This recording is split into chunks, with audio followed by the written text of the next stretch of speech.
Yeah. Welcome back to this advertisement episode for Lasergurkenland. Lasergurkenland is currently reachable under zillyhoon.com or alternatively via 88.214.56.94. Or if you want a direct subdomain, it's lgl.zillyhoon.com. Let's join. Yeah. So the last episode was quite successful. I wonder if there were any issues. I mean, overall it was kinda complex and it required redstone blocks and there was no ability to move a lever, but that's fine, I think. Oh, and there was no space for storage, which is sad. Am I heading towards the right direction? I don't remember this being so long.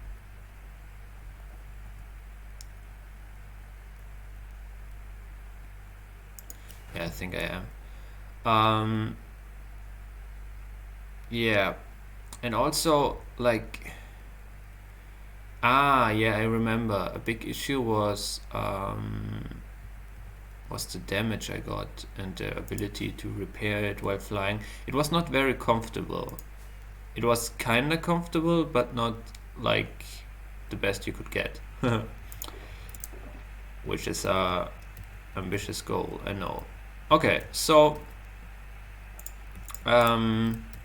yeah, this server is a... What direction did I have it facing? Oh yeah, it was this direction, right?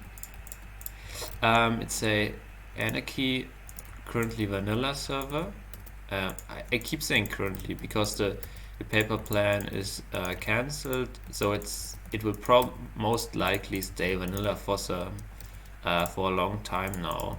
And only if something unexpected happens, we will change to a different server type. Yeah, but overall, this is a classical anarchy server. There will be no world resets.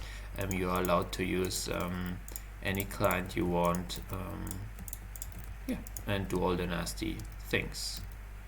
So that's about that. If you're interested in the server, then join via zillyhoon.com. Will this stick? No, right? So I need the whole wall here.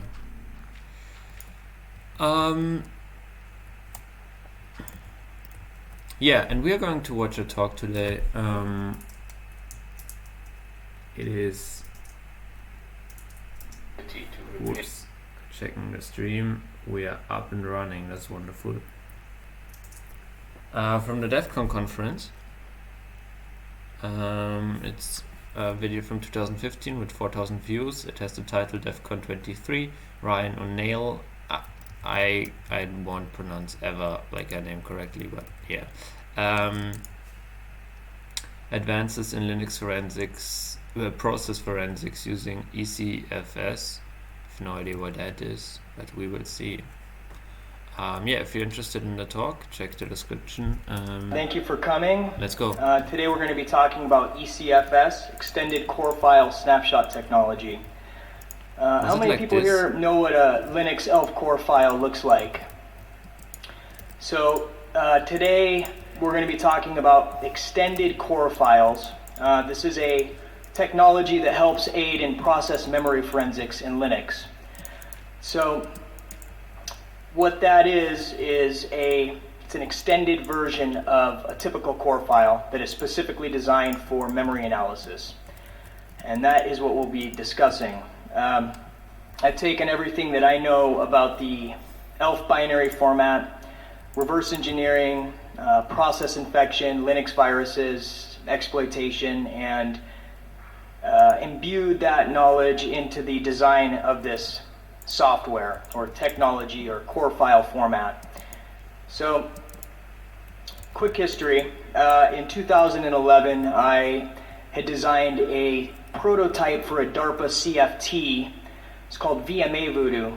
for live process analysis in Linux, and it detected runtime infections. So that could be anything: a memory resident virus, shared library injection, PLT got hooks, strange segment permissions, anything that would constitute a process being infected, any type of VMA anomalies, hence the name VMA voodoo. Well, this was just a prototype, and it worked on 32-bit Linux about 5 years ago. And fast forwarding in time, about 6 months ago, I was thinking it would be really cool to rewrite that software, put it in more of a production-ready state, but I thought it would be cool to have a native snapshot format. Because the way VMA Voodoo worked is it analyzed live process memory, or it took these raw memory snapshots of the process. Nothing real special. So I was thinking a native snapshot format specifically designed for forensics analysis of a process. And so I wrote ECFS about 6 months ago, and I quickly realized that it was very useful even on its own, and especially it could be used with other people's technologies, because there's already a lot of forensics technology out there, and this is kind of a complementary piece. LOTAN is a product. This is advanced technology for detecting exploitation through crash dump analysis. So this actually looks at mini dumps in Windows or core files in Linux and is able to detect whether or not that was the result of an exploit. So ECFS is actually now in the process of being merged into the Linux component of this product. So it is being used, and so check that out if you get a chance. Very cool stuff. So moving on, just kind of getting into the problem space here. So a process address space it's like a little, it's very complicated on its own. You know, you have full system memory, you've got kernel memory. Well, what about just a singular process? Because a process, especially these days in Linux, is relatively complicated. It is heavily constructed from the ELF binary format, of course, because you have ELF executable, you've got the shared libraries. There are a lot of structural nuances within ELF. Say it's dynamically linked, you've got the dynamic segment, which exists within the data segment. You've got the global offset table. You've got a lot of different types of data structures, and not everybody knows how all of these work. So you have to be a real expert in the area of understanding how a process is laid out and understanding the ELF format to be really successful in reverse engineering a process. A process is a little different than just an executable because it's got the executable and then everything else mapped into it. So ECFS, as we'll see, brings a lot of this stuff together, and it makes navigating a process image extremely easy. So it's no secret that hackers have been infecting processes for a long time. So of course you have hackers infecting kernel memory, kernel rootkits, but there are a lot of hackers who infect processes. And there's not a whole lot of automated stuff to detect this stuff. I can think of a few cases from the last couple years in particular, but these processes can get infected, and it's stealth. It's typically more stealth than if you're infected. It's kind of weird that he's using the term hackers. I don't know what he's talking about. Is he talking about people like Black Hat intentionally breaking stuff, cracker thingies? I thought people at DEFCON usually stay away from those terms to describe criminals. Is he talking about criminals? I don't know. Kind of weird. The binary because it's only resident in memory, and just a few examples of these types of infections would be memory resident viruses. So maybe a virus that copies itself from process to process while stealing credit card information from Firefox. Maybe a virus that infects the LDAP daemon and siphons information out about users. So a lot of different reasons to infect a process. Rootkits as well. If people are familiar with Jinx or Azazel, these are like LD preload rootkits. Hackers use these. And any type of backdoor. So later we'll use an anti-forensics. I don't know if I'm tripping right now, or is this the first talk where someone used the term hacker like this? And not in a quote like Russian hacker or whatever. Isn't it usually attacker or something like that? Something more, I don't know. exec to inject a backdoor into a process address space. And then of course exploitation, which tend to leave behind residuals, maybe a patch CTORs or DTORs section, modified GOT, corrupted heap. And these are all things that we want to be able to look at and very quickly identify.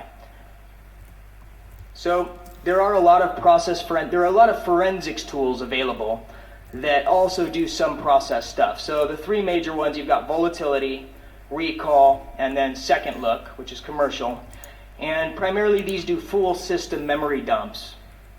And of course in full system memory dumps, eventually the process is in there somewhere. But they tend to get really nice structural access to the kernel through something like Dorf debugging symbols. Well, you don't have Dorf debugging symbols for every single process. So these full system memory dump analyzers tend to lose resolution the closer they get down to the process level. So ECFS isn't meant to replace these tools. It's hopefully a supplementary thing or something that could be integrated within them for specific to process analysis. Then of course you have ptrace, GDB, and just regular core dumps, and these are all tools that can be used. So I originally had a few slides to discuss volatility in more depth, but because of time constraints, I'm going to have to skip past those. But they are in the slide deck so that you know. So extended core file snapshot technology. So it is a custom core file format. It's an ELF format based on original core files. It is backwards compatible with original core files, so you can still use them for debugging. So if you have this thing hooked up on your system like I do, you can still use the core files for debugging, but you can also use them for detection and malware analysis. And as we'll see later, you can even relaunch these snapshots back into memory. In other words, you can pause a process and restart it where it left off 2 weeks later. So, quick little diagram here to get people reacquainted with a process. This is a really high-level overview, but of course you have in memory, you've got the executable, which has a text segment, data segment, BSS at the end of the data segment, the heap. Then the functions are in the text segment, aka the code segment. In the data segment, you have the PLT GOT. So the global offset table gets patched with function pointers. As you can see, the arrow points down to the functions in the libc shared library. And the libc shared library has a text segment, data segment of its own, all separate mappings. And then the glibc syscall wrappers, which point to the VDSO and vsyscall page mapped into the process. You've got any anonymous memory mappings, file mappings, stack segment, and there's other stuff. But this is just a high-level overview to let you visualize a little bit what we're going to be looking at. So, quick. Wait a minute. That didn't work. 1, 2, 3, 4, 5, 6, 7, 8, 9, 10. Oh, okay, that's a lot of blocks. I didn't expect that to go so. Yeah, last time I had it 2 parts. That's why it's so. Yeah, I have this part here. Yeah, okay. Overview of our attack surface. So these attacks are kind of like there's a myriad of different ways to attack a process, but a lot of what we're looking at is different types of injection. So dynamic injection, so that would be injecting shared objects into a process or a position-independent executable into a process. A relocatable code injection, so injecting an object file into a process. Then the hacker would patch all the relocations, and it would be like runtime relinking. And you can even execute fully dynamically linked executables into an existing process. This is an anti-forensics exec technique that we'll look at later. And oftentimes these types of injections are accomplished through means like LD preload. It's a real basic one. libc dlopen mode, which is a dlopen that is resident in libc always and tends to be used for injection. sysptrace, of course, which is often used as a means to accomplish some of these other things, such as shellcode-based loading, VDSO manipulation. And once we get this code, once the parasite code is inserted into the process through whatever means, oftentimes control flow needs to be hijacked. So this could be redirecting of functions through the PLT GOT, through inline hooks like trampolines, patching function pointers. So sometimes people will patch constructors and destructors, also known as init array and fini array on 64-bit architecture, and any type of modification to the code segment. And Any anomalies beyond this, of course, as well, such as strange segment permissions. Maybe the text segment gets marked writable, or the data segment gets marked executable to defeat dep. Of course, pax mprotect would stop this, but there's just a lot of different types of attacks we're looking at, and this is the general building blocks. So here is a ugly diagram that I put together a long time ago, and it just kind of shows you visually what we just looked at. This is essentially right here a binary in memory. You got the text segment, data segment. Of course, the section header table doesn't get mapped into memory, and you can see in red the different infection points. So the procedure linkage table, the jumps could be hooked. Function trampolines get placed in the code. Function pointers can be overwritten in the constructors. Global offset table can be patched. Global data variables, these things, it varies whatever's in there, but could be interesting things that Oh, I forgot the thing part. Whoops. An attacker may modify, such as function pointers. And of course you have the BSS, where all the uninitialized global data goes. But and one thing that's missing from here, and it's not in red, but see the dynamic section? The dynamic section has tags, so like the DT needed tag, that can get modified as well for another form of shared library injection. So the definition of process memory forensics and analysis, and this is pretty broad, but people want to do this to either understand the process layout and structure for whatever reason. It might not even be because they're trying to detect an attacker, but it is necessary when we are doing that. And we want to learn the runtime characteristics. So is there dynamic linking involved? If so, then okay, what type of relocations are we going to be looking at? What type of symbol tables do we want to reconstruct? Typically, forensics analysts want to identify anomalous code or data, and there are many different ways to do that. ECFS actually does a lot of heuristics on the back end, and we'll see that. Does a lot of the work for us, but ultimately we want to identify process infection, which could be a backdoor, rootkits like Azazel or Jinx, keyloggers, memory resident viruses, or it could even be a virus that infected the binary, but then it shows up in memory. And then protected binaries. So ECFS is actually really useful for helping reverse engineer encrypted binaries, as it can reconstruct symbol tables and help you map out the entire process. And of course, malware oftentimes is protected or packed, has a lot of obfuscation layers and things of that nature. ECFS is useful for this as well. So let's just take a quick look at what a traditional core file looks like. So regular core files, essentially a snapshot of a process. It's an ELF file. It has an ELF file header. From the ELF file header, you find the program segments. Program segments are of type PT load. They're loadable segments, and they just represent all the different memory mappings in the entire process. So the text segment, data, heap, stack, shared library mappings, and so forth. But there's not a whole lot of metadata associated with these. It just has the raw segments. Not super useful for forensics analysis. And in addition to the PT load segments, there's one segment that's a PT note.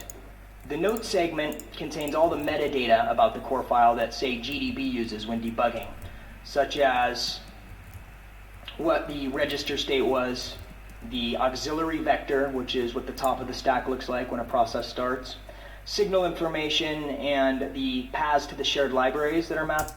Wait, does that work? If that block gets pulled, will it push that one without the slime? I don't know.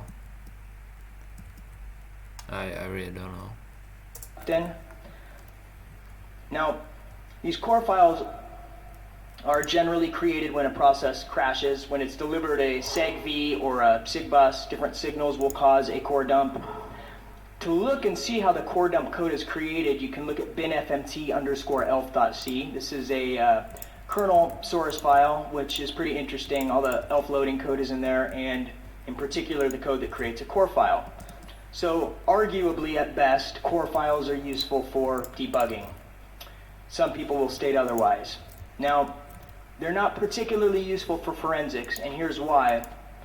They are highly dependent on the original executable and shared library files still being on your computer. So when you load a core file into a debugger, you have to have the original executable, right? And you have to hope that executable has symbols and maybe even some Dorf debugging information. Now, the other problem is that the text segments are truncated, and this is to save space. So the text segment of the executable, the text segment of all the shared libraries are all truncated to 4K. And Linus says this is to save space, and that makes a lot of sense because the text segments are still in the original files, which is fine for debugging. But as we know in forensics, many times the text segment gets marked writable and it's self-modifying and it changes. So we need to actually have the full text segment as... Okay, so I was thinking that this could act as a landing bridge for the elytra. So if the machine is flying, I can go like this, and then I have a easier landing on the back here. Wow, so easy. I have an easier time landing on the back here. But if that opens all the time and I fall down there, that's not very, yeah. I don't know. It was reflected in memory on disk. So ECFS makes sure to do that optionally. And overall, core files just don't really give you the kind of high resolution insight into a process that would be nice for forensics analysis. So let's just do a quick recap here on the forensics goals. Overview, of course. Detect shared library injection. We want to be able to detect any type of control flow hijacking. This could be done through the PLT GOT hooks. Oh yeah, and that worked. We want to detect any type of injected ELF file. Could be an object file, shared library injection. Could be executable injection, PI injection. Any type of shellcode that's been inserted into the process, which could then in turn load an ELF file. And any strange segment permission, such as a writable data set or writable code segment or an executable data segment. And the list goes on, but once again, these are kind of some of the building blocks. We want to be able to quickly identify this stuff. Typically, it's not very easy to identify in just a raw process. So in the end, we might be looking for userland memory rootkits, a Jinx, a Zazel, more sophisticated ones that are out there, exploitation residuals, and runtime malware or memory resident viruses. So the ECFS technology, essentially, it can either A, snapshot a process and keep the process running, but then you have a snapshot of it, an ECFS core file of it, or, as we'll see in a minute, it can hook into the core handler, and essentially it transforms the core file into a very special type of core file, specifically for this type of analysis. And the analogy here with these images is that the core file is this kind of black and white or monochrome image of a process. So it's kind of flat, zeros and ones. And then on the other side, you've got the high resolution core file. That's the ECFS file. And that's just a little analogy.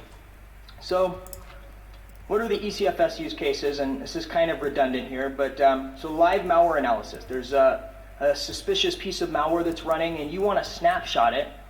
And maybe you want to then take that snapshot, put it in an isolated environment, and then relaunch it back into memory. And it'll start where it left off. And this is something ECFS allows you to do.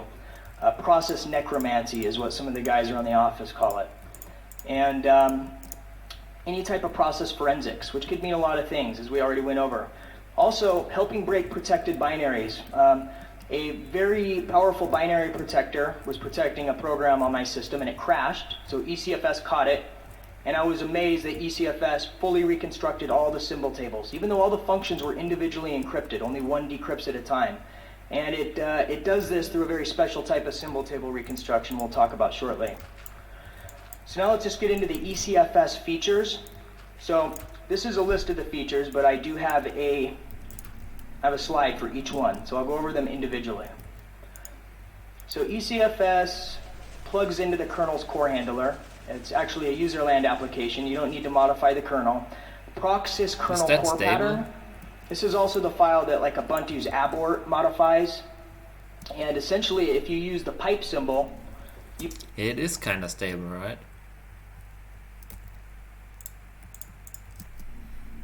So I can add some protection here. I would need some blocks here though. And it's going to be tricky.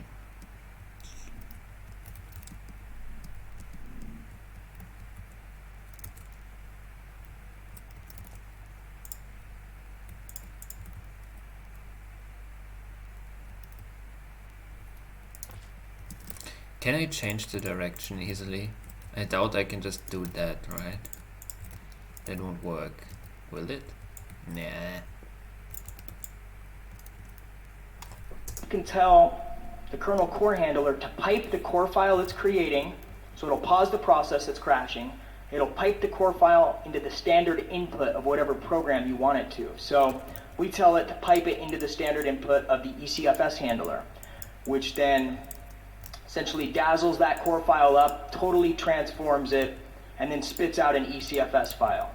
So that command right there is just a basic command of how you would enable ECFS on the system. You can also snapshot a process without killing it, without having to core it. And that's obviously handy as well for when you don't want to kill a process. So symbol table reconstruction. In my opinion, this is perhaps the most useful feature, one of them at least, that ECFS does. So as reverse engineers, you probably know it's very nice to have symbols. Well, what ECFS can do is, even if the original binary was totally stripped, has no section headers, no symbol tables, when that binary gets when that process gets snapshotted, ECFS fully reconstructs both of the symbol tables.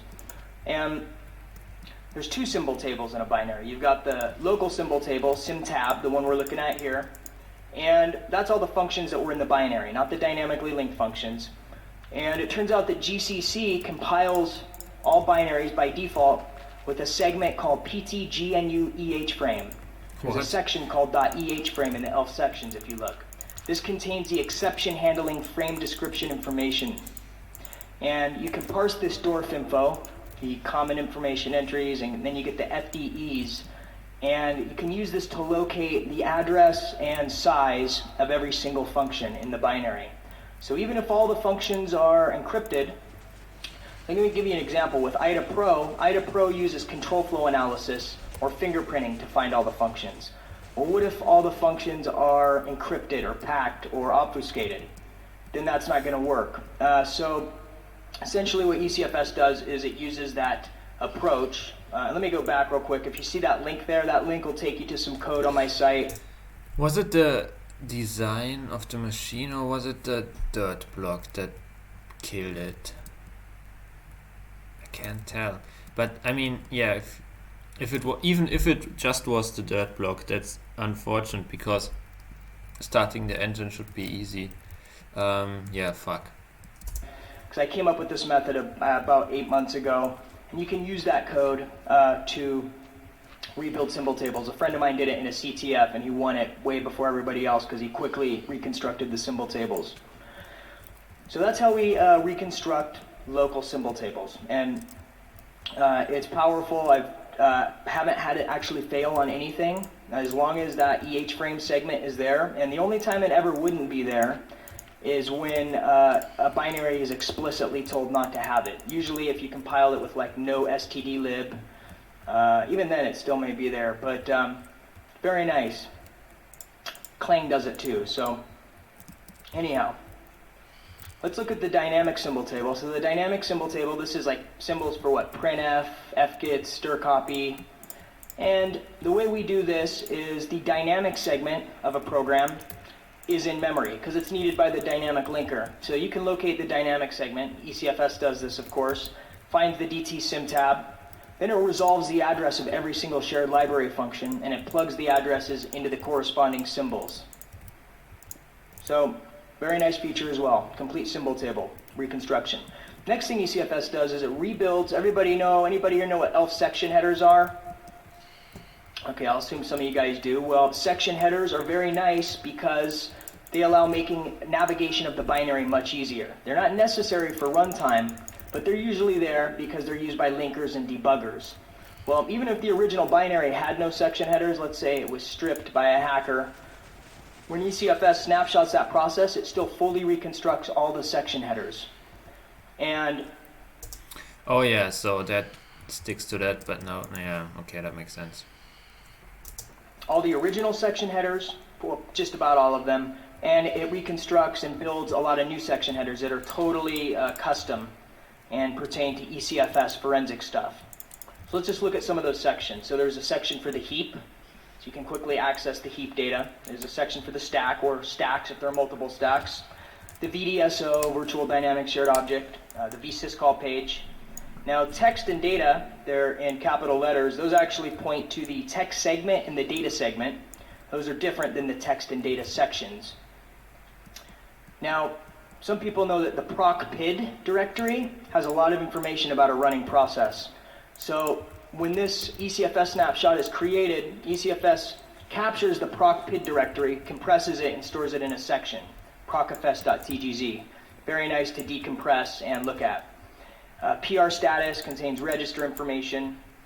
FD info is nice because it retains all the file descriptor information, the offsets, the files, the socket information, IPC, all of that stuff about the process. And that's one reason why snapshot or process necromancy works, why you can bring the process back, because it restores all of that information, files that were opened, wherever the process was at.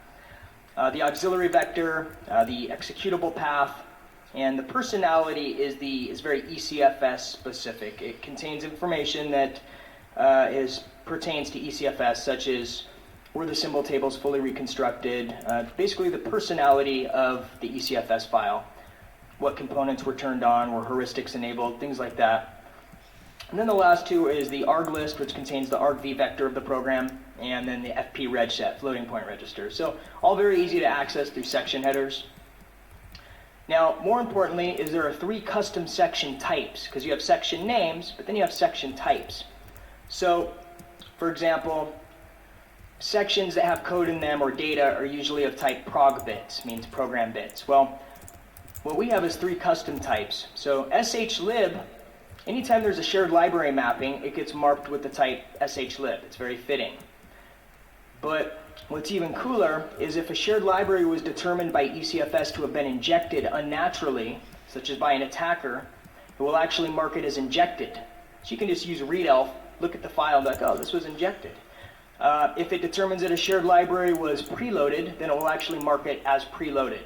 So those are very handy for quickly identifying injection. Now if we move on, talk a little bit about the injection detection heuristic. So what is a normal shared library? It gets loaded by the dynamic linker. So how do you differentiate when that is normal versus not normal? I won't go too deep into the detail, but getting this, it's not too difficult, but getting it to be accurate every time takes a little bit of work. And essentially the idea is that a library can legally be loaded by DLOpen, can legally be loaded by the dynamic linker, or by preload. But if it was loaded by some other means, such as libc DLOpen mode or ptrace or the VDSO, then we can assume that it's been injected. And a lot of work goes into analyzing a lot of I don't know if I like that. That shouldn't be sticking here, because if you restart the machine multiple times, you always have to remember to remove that block. different parts of the process to determine that. And we can not just detect shared library injection, any type of injected code, and we'll see that in a quick demo shortly here. So, libecfs, this is actually an API I designed that I wrote so that people can very easily integrate ECFS support into their malware analysis tools. And it makes process analysis, or let's say you take a snapshot of a process that you know some malware was running in, you could write a really sophisticated tool using libecfs very quickly. One thing we'll look at shortly here is I wrote a tool that detects shared library injection, PLT hooks, and that usually takes about 3,000 lines of code to detect the PLT hooks and shared library injection reliably, say 3,000 lines of C code. And this tool is like 50 lines of code because it's using ECFS and the libecfs API. It's very easy to use. And you don't even really have to know ELF too much to know how to use it. There is some documentation. So read ECFS, if you're familiar with the tool readelf, read ECFS is kind of like readelf, but it's specifically designed to read ECFS files. It is designed using the libecfs API, and that is why I designed read ECFS, to show how to use libecfs. It can do things such as extract the parasite, if a parasite is found in the process. It can parse any of the sections, show all the file descriptors, socket information, etc. It's still in early development. It's a work in progress, like all of this. So the last kind of thing I'm going to talk about here before we get into a demo is ECFS re-execution. So To my knowledge, there was only one other thing that could actually do this. I believe it was called CryoPID in maybe 2008. I don't know if there's a more modern version. But the idea of being able to snapshot a process or pause a process, completely take it out of memory, and then resume its execution where it left off is something that a lot of people would like to have. And ECFS is so fecund with information within the file, all the information about the process. And because it is essentially an ELF file, why not be able to execute these and relaunch them back into memory where they left off? So if anybody remembers Grux userland exec, I wrote a userland exec, except it's specifically designed for loading ECFS files, not just regular ELF executables. And it'll restore the file streams. It doesn't work on the IPC yet. So I wrote ECFS exec, and here's the GitHub for it because it's separate from the regular ECFS repo. In about a day's time. So it needs a lot more work to actually go anywhere. At this point, it's a prototype. So what I'm going to do now is I'm going to do a demo. So I'm going to do a demo of Saruman. So Saruman is an anti-forensics exec technique. So people know about like thread injection, maybe being able to inject some shellcode into a process, position-independent shellcode. Well, what I wanted to do was take a fully dynamically linked executable and be able to inject that into a process. So basically be able to, it's an anti-forensics exec because Saruman allows you to execute any program you want, just a regular dynamically linked program, inside of an existing address space. So it doesn't create a new process. That's why it's anti-forensics. So what this does will inject, in our case, we're going to inject a backdoor that I wrote when I was 14 that I still have the code for. We're going to inject it into an existing process, and it will run concurrently with that process. This is a difficult technique to detect just by, whatever means. It would take some reverse engineering, and it's not anything real apparent. So we're going to use this as kind of a use case for showing how ECFS can help quickly identify the backdoor, etc. So let's do that real quickly here. Let's go into Saruman. So first, for simplicity, we're going to run the simple program host. It just prints I am a host. And then we're going to launch. We're going to use this anti-forensics exec. And our backdoor, it's a remote backdoor, binds to a port. It's called server. So we just injected that into this process. Okay, and we go over here. You see that process is still running, but if we telnet localhost 31337, we actually got a backdoor. So there's a backdoor running inside of that other process. Type password, and bam, we're in this awesome little backdoor from 99. And now I'm going to go back over here, and I'm going to get a snapshot of that host program. So I'm going to go just use the core handler. Now if we look in cores, we got two snapshots because there was thread injection. So there were two threads. So we can look at any one of them. So let's just first use read ECFS. Okay, host.2848. And a lot of information, register state, but what we're looking at here is, if we look at the file descriptor information, we see that host, why would a program that just prints I am a host over and over have this port right here that's being bound to? It's because we injected the program into it, the backdoor program. So that's just the first kind of anomalous thing. Now what we're going to do is we're going to use just the standard readelf utility. Readelf, we're going to look at the section headers of this ECFS core file. Okay, so as you can see, and it's important to note, regular core files do not have section headers. So this is a nice feature, and you can see there are many section headers for every single part of the process you would want to access. If you wanted to look at, say, the GOT, the PLT GOT, you would just go there. You could open up in IDA, you could open it in object dump. You've got the heap. Now, here's what's anomalous. You see this? See how it says injected? So these other ones just say shlib, but this just says it's injected, and it says elf.din.0. It says din, that means dynamic, because the executable we injected was position independent. So we've spotted something here. Now the next step would be we want a sample of that parasite. So we're going to do read ECFS minus O, kind of like object copy dash capital O. That's where I got the dash O from. But and then we go 2848. It's called .elf.din.0 is the section we want to extract, and we'll call the file parasite. Okay, so now we are looking at the program headers for parasite. We have a full sample of the executable that was injected into the process. So we are able to very quickly kind of perform surgery, if you will, on the ECFS file and quickly isolate where the parasite was. We saw that it was bound to a port because all the socket information is included in the ECFS file. And we see that it's a position-independent executable. See that? It says dynamic, but it's not a shared library. And that's that server backdoor. So that's just one quick example. Next, so next what I'm going to do, let me just see here. We're going to look at, so the Jinx and Azazel rootkits. Ooh, that does not look very good. That's so open next to me. I should be one block in front like this. And then this could be a slime block. And then you can't enter anymore.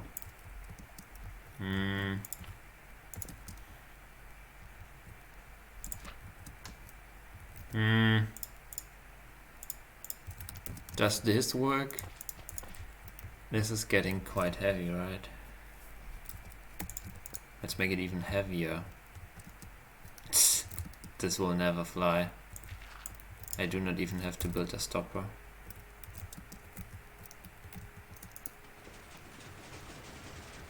Oh, it does. Okay.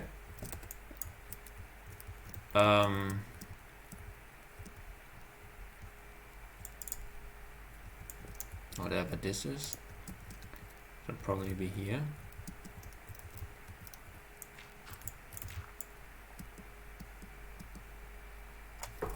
People use is an LD preload type rootkit, and what that does is it preloads the Azazel shared library into a process that the hacker wants to infect, and then it hijacks certain functions. So we're going to run another simple program, host, and we're going to infect it with the Azazel shared library. Oh no, I wanted to place a block here. That's just saying hello. We go over here.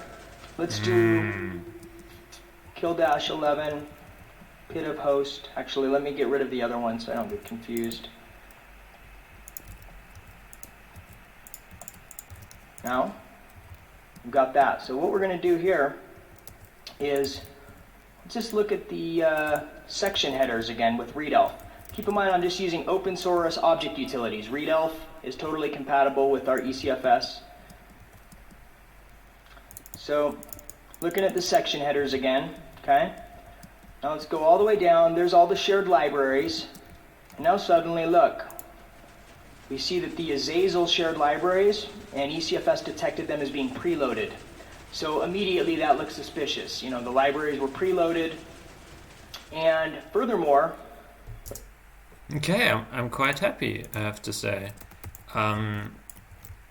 This looks landable, and it is probably not doing some damage. I'm protected, the minecart is protected. Well, yeah, I guess it's time for a longer distance test. So let's get some equipment and go. Let's say we want to investigate the global offset table, see if there were any functions that were hooked. Well, the long way to do that would be to use read ECFS, and you have to really kind of know what you're looking at here. Look at the global offset table. It shows the GOT value, shows that it should either be the shared library or it should be the PLT stub. If it's not one of those or those, then it's off. But that's, I'm not going to confuse you guys. What I'm going to do is I'm going to show you not going to confuse a tool I wrote using libECFS. Boy, it's a malware analysis tool that would typically be pretty sophisticated to write in C. And not that you can see all this, but this is essentially, this is the code for it. It's like 55 lines of code. This can detect shared library was injected, if it was preloaded, and then if the functions were hijacked in the global offset table. So let's run that. Detect PLT hooks on cores. And so you can see it found the preloaded shared libraries and it found function hooks. So it says that unlink, opendir, and fopen were all hooked, we're all hijacked. So very quickly, in both scenarios, it took about 30 seconds to take an ECFS snapshot and identify that there was an infection. And as somebody who's done a lot of reverse engineering and analysis of process memory by hand, I can tell you that this makes it much, much easier. And this particular ECFS core technology is reliable. So it doesn't do all the work for you, but it does a lot of it for you. And I could see it being adopted heavily by memory analysis tools, forensics tools, and things that want to have a more accurate and colored view of a process. So lastly here, what I would like to show, well, yeah, I've already kind of talked about the libECFS, but I'm going to move forward here. So snapshot execution. So what I'll demo here is a simple program, because this can just kind of show you that we're going to snapshot a process. The process is going to be reading and printing from the password file. So we'll snapshot it about halfway through, and then we'll restart it, and it'll continue where it left off. So this demonstrates that it was restoring the file streams, essentially. Now, let's see here. Okay. What will this power? This program, read pass. Okay. It's going to run it, see it printing, it's doing its thing. Now here we'll do kill-11 pid-of read pass. Okay, I'll go over here. So it printed out, the first 8 or so. And Wow, I see we've got nothing. this snapshot. So we're going to use ECFS exec.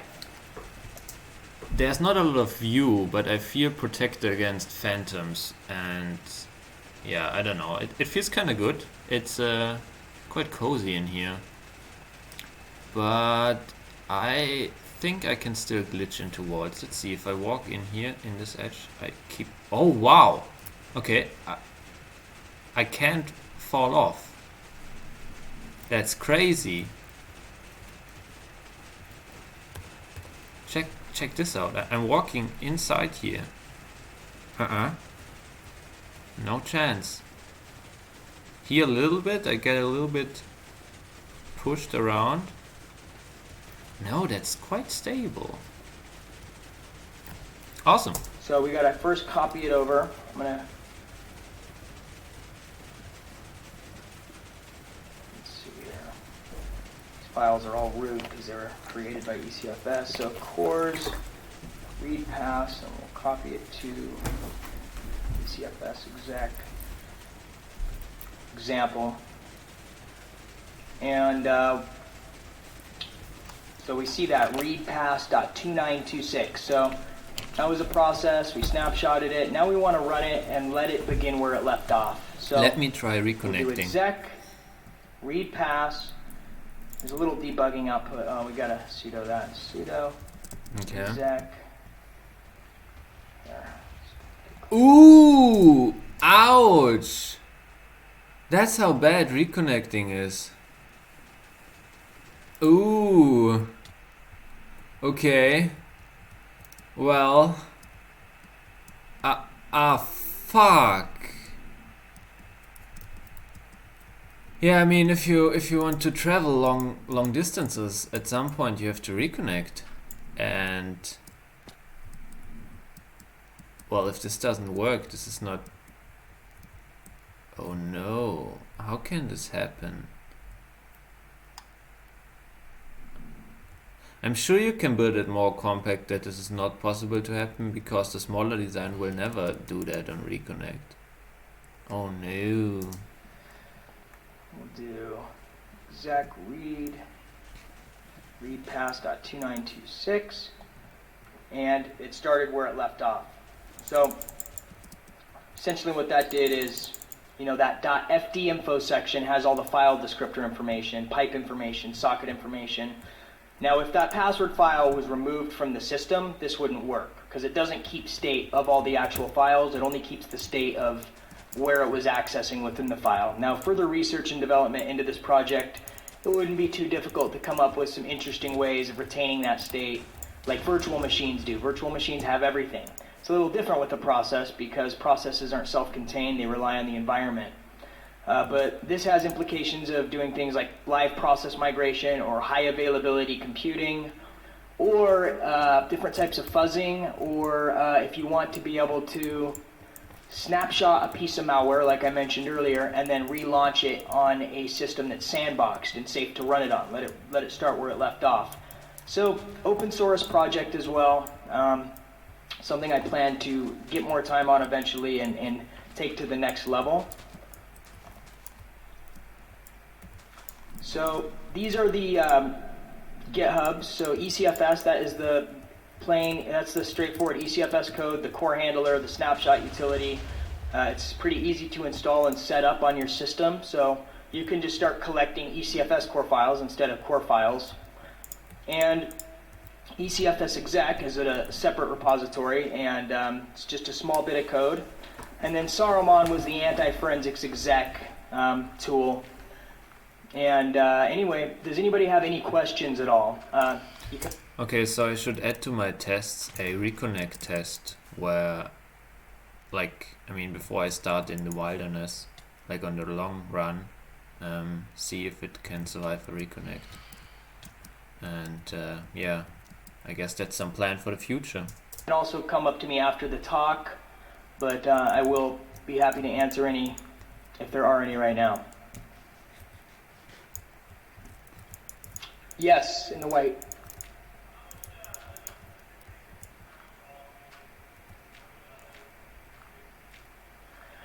I believe the question was how specific is this to Linux and could it be ported to other Unixes? So the answer to that is this should be able to be ported to other Unixes such as FreeBSD. Most of the stuff that makes this specific to Linux, because it is just the ELF format, it's the ELF core format, but what makes it specific to Linux is the proc PID directory is set up a little bit differently than the FreeBSD proc file system, because ECFS does get information from proc PID. Also, I don't think the snapshot utility uses ptrace, and the implementation is slightly different in FreeBSD, but this should be able to be ported to all other Unixes that are using the ELF file format, provided, on one level or another. Linux has a very fruitful proc file system. FreeBSD's is okay, so it should definitely be portable. I think there was a couple other questions. The blue right there.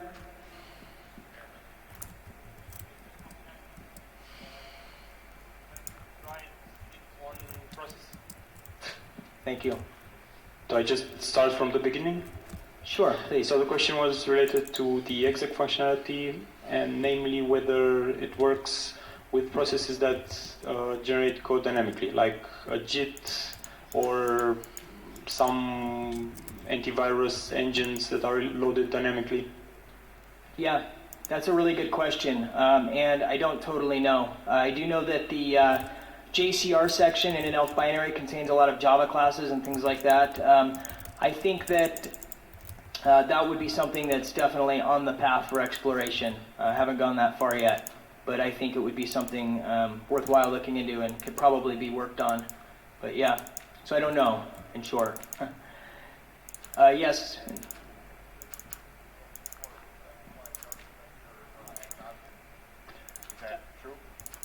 Sorry, please. Can you hear me?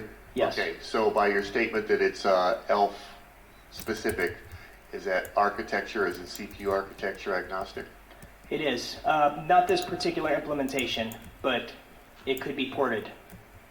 Yes. Yeah, right there on the, right there.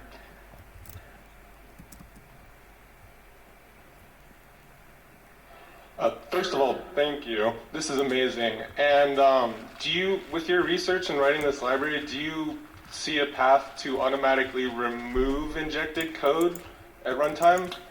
Well, I would typically see that being more the role of the software that's using ECFS. Since ECFS tends, my vision for it anyways, is it is a piece that should be implemented into existing tools that maybe already do that. So my DARPA project detected and disinfected, so it actually did remove the injection, and ECFS would be something that I would want to use for that.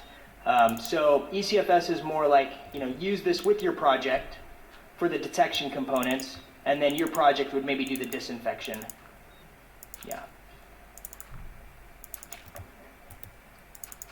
Any final questions?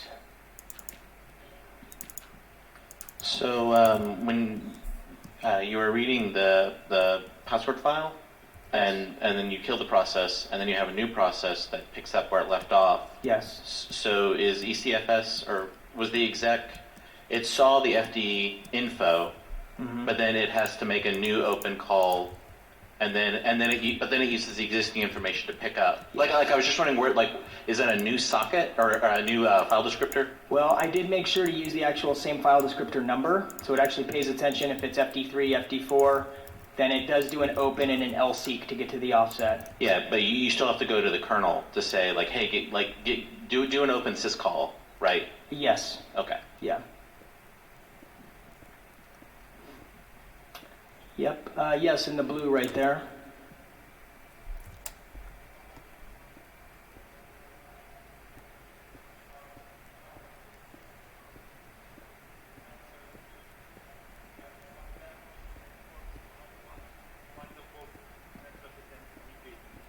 I partially heard, if you could clarify one more time, sorry, on the mic. Thanks. The question was whether you can snapshot and then restart pairs of processes, like a parent that forks to a child, and then you want them both snapshotted and restarted. And particularly if they communicate using, say, pipes, anonymous pipes. I have thought about how to go about performing the implementation of that. I have some notes on that, but I haven't actually done it yet. So the possibility is there, it's just not implemented yet. And I think we're virtually out of time here. So thank you. Please exit out the back, straight out the back. Thank you. Okay, that's it for this video. If you want to play on Lasergurkenland, check out lgl.silicium.com. Yeah, and see you in the next advertisement episode.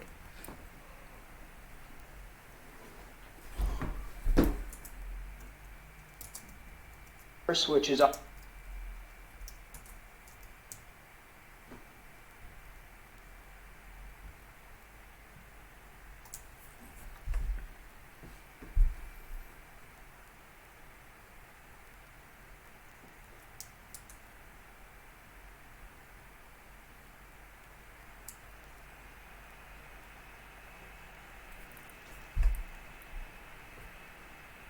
And then restart pairs of processes, like